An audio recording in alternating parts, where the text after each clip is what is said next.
Alors, dans la première séance du cours de Talophyte, nous avons étudié les particularités de la cellule algale. Aujourd'hui, dans cette séance, nous allons étudier la structure du thalle, sa croissance et sa ramification. L'organisation du thalle est très variée. Du plus simple au plus complexe, on distingue l'archétale, le nématotale et le cladon. Alors, on commence par l'archétale. Alors, l'archétale, c'est le thalle le plus simple. Arché, ça veut dire ancien. Il est caractérisé par une cellule unique ou plusieurs cellules, toutes semblables entre elles. Ces cellules se divisent par bipartition végétative ou peuvent se transformer en organes producteurs de gamètes ou de spores. Il existe différents types d'archétales. L'archétale d'abord unicellulaire, formée par une seule cellule. Si après bipartition cellulaire, c'est-à-dire après mitose, les cellules s'isolent les unes des autres, on parle d'archétale dissociée. Alors, exemple d'algue, Cosmarium. L'archétale unicellulaire est dite monadoïde, monas ça veut dire unité, lorsque chaque cellule fille est mobile grâce à un ou plusieurs flagelles. C'est le cas d'une algue qui s'appelle Euglena. Si chaque cellule reste immobile, sans flagelle, on parle dans ce cas d'archétale cocoïde. On a l'exemple d'une algue avec archétale cocoïde, Chlorella. On peut également parler d'archétale cocoïde dissociée, l'exemple d'algue comme on trouve chez Cosmarium, ou d'archétale monadoïde dissociée comme chez Chlamydomonas. Quand la bipartition est remplacée par la sporulation, l'individu unicellulaire se transforme en sporocyste et chaque spore libéré donne un archétale unicellulaire. Alors, ici, nous avons donc l'exemple d'archétale unicellulaire. Le premier exemple, c'est l'archétale dissociée cocoïde. Alors, nous avons, voilà, l'algue, Cosmarium, avec un archétale unicellulaire. Après bipartition, donc division par mitose du noyau et du cytoplasme, et formation de deux Cosmarium fils. Ces deux Cosmarium sont immobiles et dissociés. Donc, on parle d'archétale dissociée cocoïde. Lorsque vous avez donc une algue mobile à l'aide d'un flagelle, comme chez Euglena, après bipartition cellulaire, formation de deux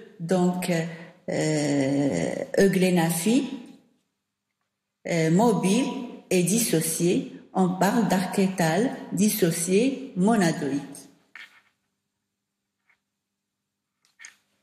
Un autre exemple donc d'archétale dissociée monadoïde et cocoïde,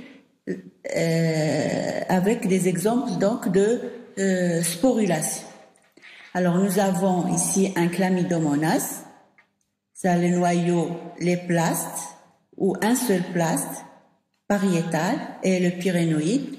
Alors à un certain moment, ce Chlamydomonas va donc se transformer en sporocyste et à l'intérieur vous avez des spores. Ce sont des zoospores, ils sont mobiles, donc ils sont libérés et ils sont mobiles. C'est un archétale dissocié monadoïde. Le cas de Chlorella donne l'exemple d'un archétale dissocié cocoïde. Chlorella, c'est une algue unicellulaire immobile. À un certain moment, l'algue va se transformer en sporocyste. Elle va donner 4 autospores. Après, vous avez donc rupture de la paroi du sporocyste et libération de 4 autospores dissociés qui ont germé pour donner donc 4 Chlorella phi. C'est un archétale dissocié cocoïde. Alors, maintenant le deuxième type d'archétale. Nous avons vu l'archétale unicellulaire. maintenant l'archétal colonial. On parle d'archétal colonial ou cénobial lorsque les cellules sont réunies en colonies ou en cénobes, avec un nombre déterminé de cellules. Alors, le schéma suivant montre donc 3 exemples. Le premier, chez l'algue Endorina, vous avez donc un archétal colonial formé par des cellules, alors ou par donc des individus. Alors ces individus sont spécialisés dans leurs fonctions. Nous avons par exemple 4 individus unicellulaires végétatifs au pôle antérieur qui assurent la nutrition et le déplacement, et vous avez 4 individus germinatifs au pôle postérieur qui assurent la reproduction chez Endorina. Le deuxième exemple, Chenedesmus. Donc Chenedesmus, chez cette algue, vous avez 4 cellules ou 4 individus formant une colonie. Donc c'est un archétal colonial. Chez l'algue Pédiastrum, vous avez 16 individus, donc chaque groupe de cellules ou d'individus se spécialise dans une fonction. Par exemple, ici, vous avez cette cellule qui se transforme en sporocystes pour libérer des spores. Les spores sont mobiles, ce sont des zoospores. Vous avez des photos qui montrent donc une colonie d'individus unicellulaires, un archétal donc colonial chez Pandorina. Vous avez la photo et vous avez le schéma qui montre donc des archétales unicellulaires mobiles grâce à chaque individu porte 2 flagelles, mais l'ensemble forme une colonie.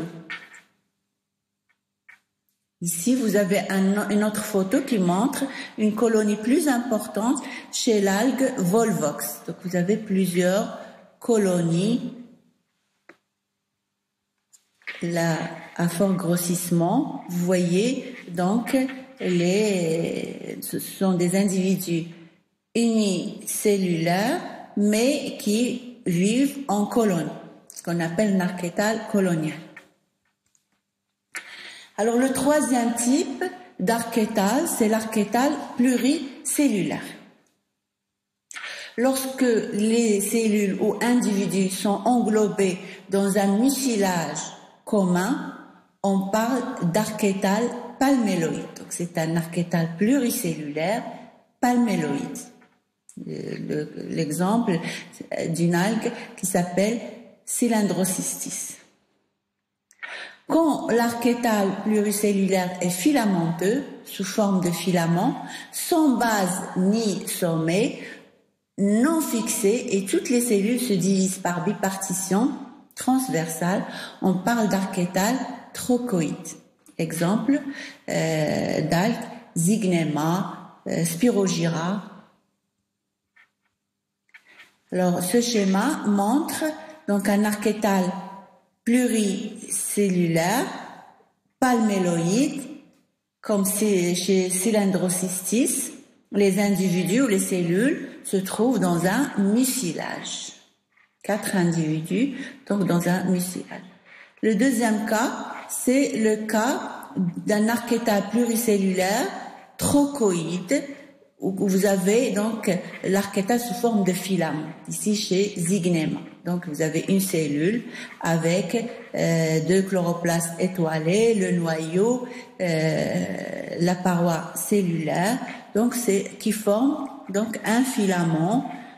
C'est un archétal pluricellulaire trochoïde. Voilà un tal ou un archétal pluricellulaire filamenteux. Trochoïde. Vous avez un autre exemple de tal filamenteux archétal pluricellulaire, le cas de Spirogyra.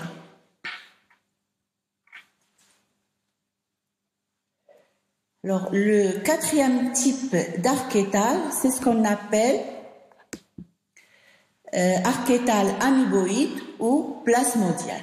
Quand les cellules sont dépourvues de parois rigides, on parle d'archétale nue ou amoeboïde.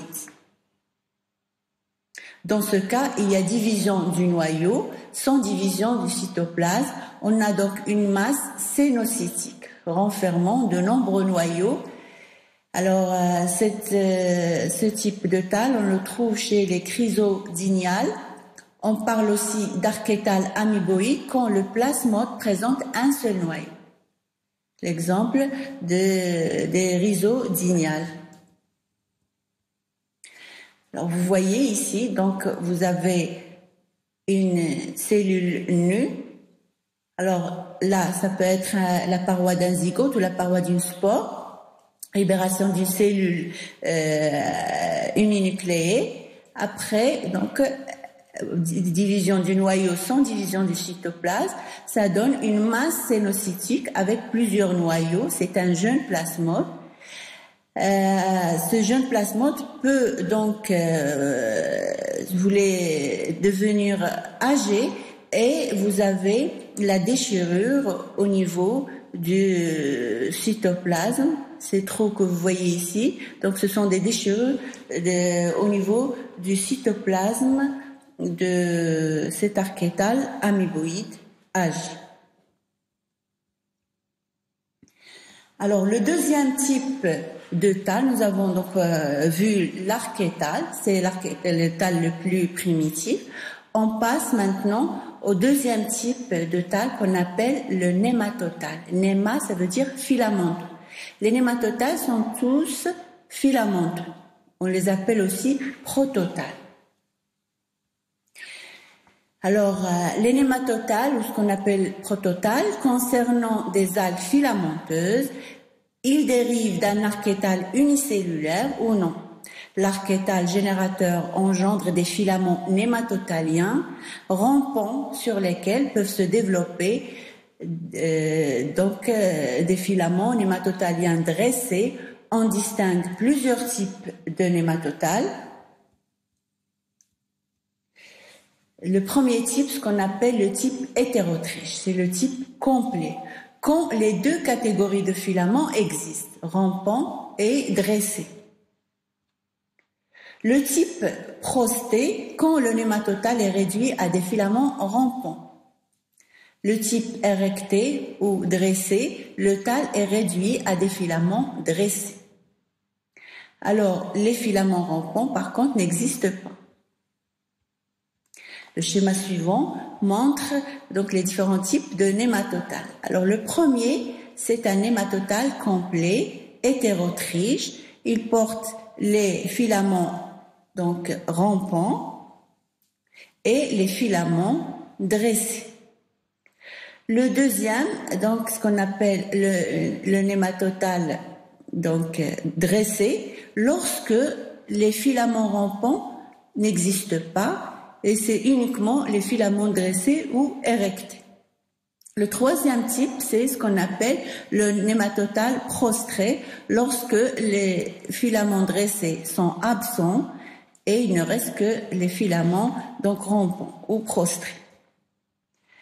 Alors maintenant, on va voir les différents types de filaments. Alors les filaments d'abord aplostiques, le filament aplastique, il est cloisonné et constitué d'un seul fil de cellules. Aplos, ça veut dire simple. Le filament polystique, il comprend plusieurs rangées de cellules.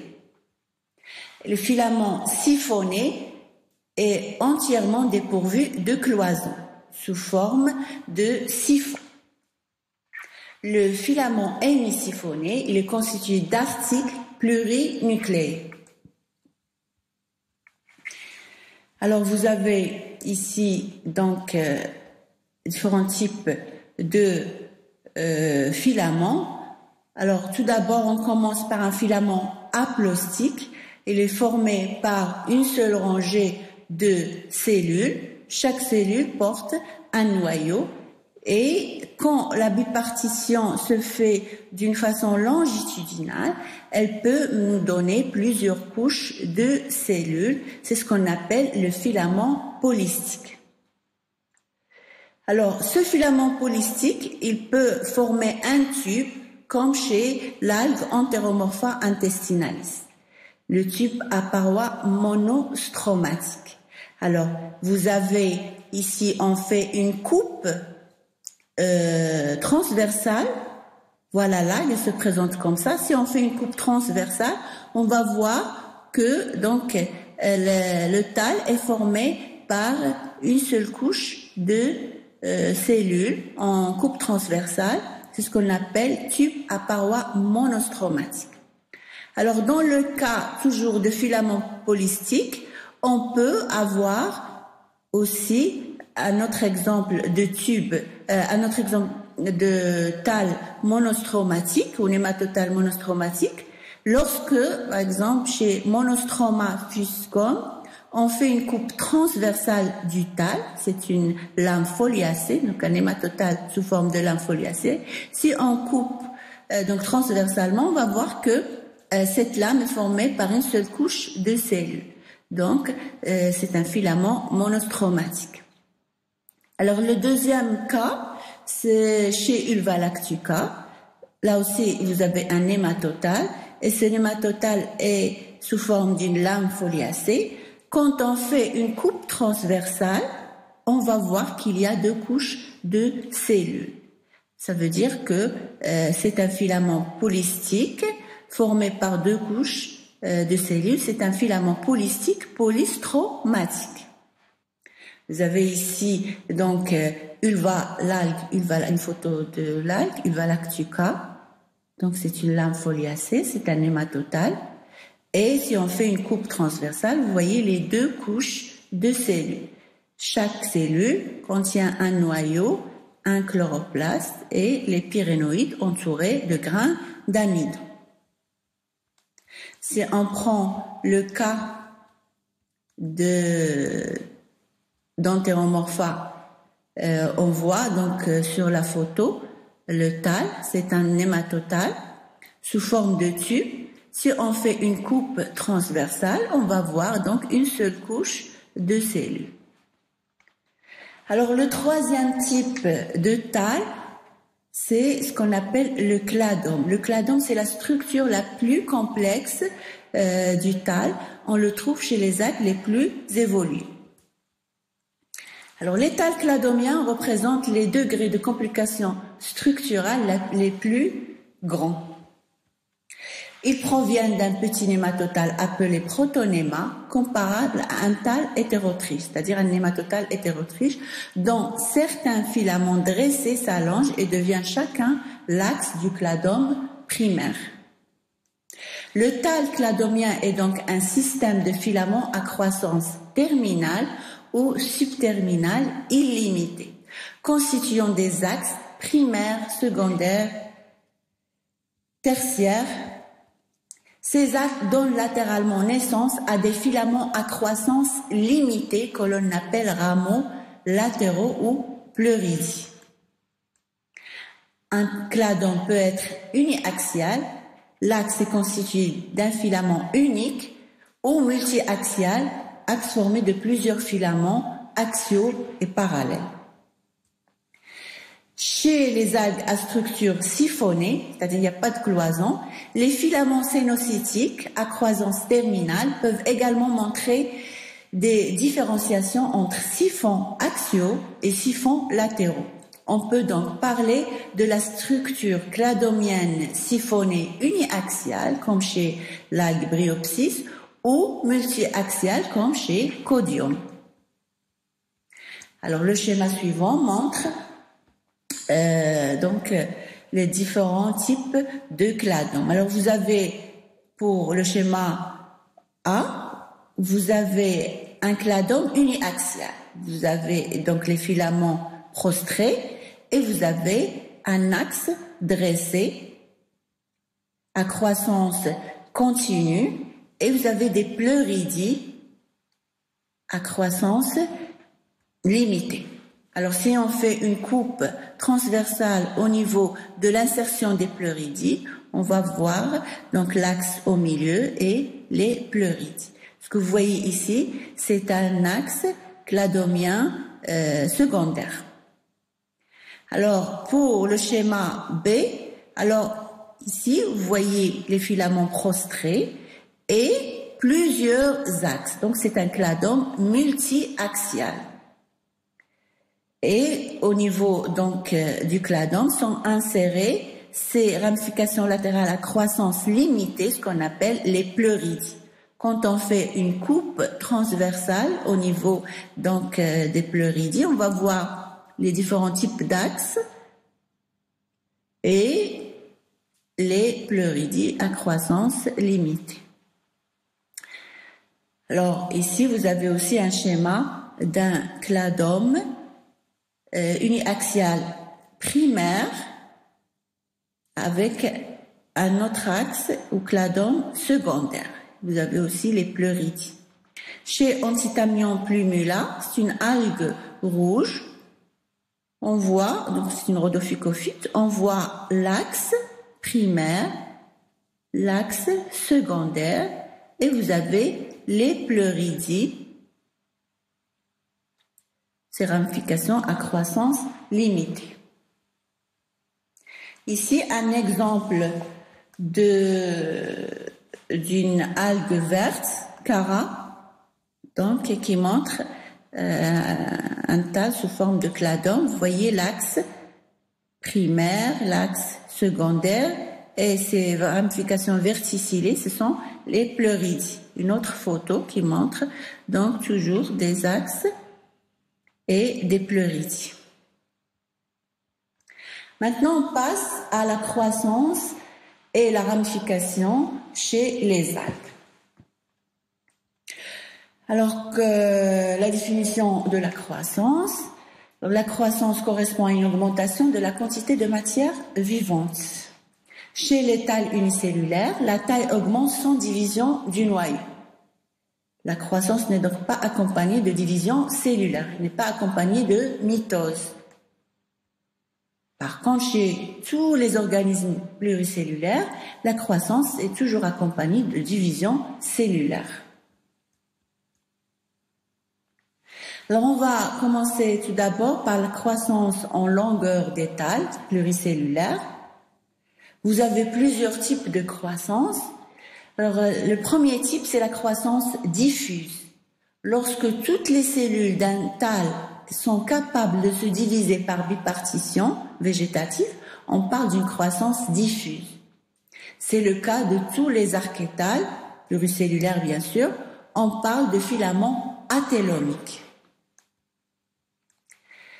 Le deuxième type de croissance, c'est la croissance intercalaire. C'est une croissance localisée, car seules certaines cellules du filament peuvent se diviser vers le haut et vers le bas. C'est le cas des nématothalles filamenteux et des thalles cladomiens. Alors ici, vous avez le premier schéma, c'est pour vous montrer la croissance d'un thale unicellulaire. C'est une croissance en division cellulaire.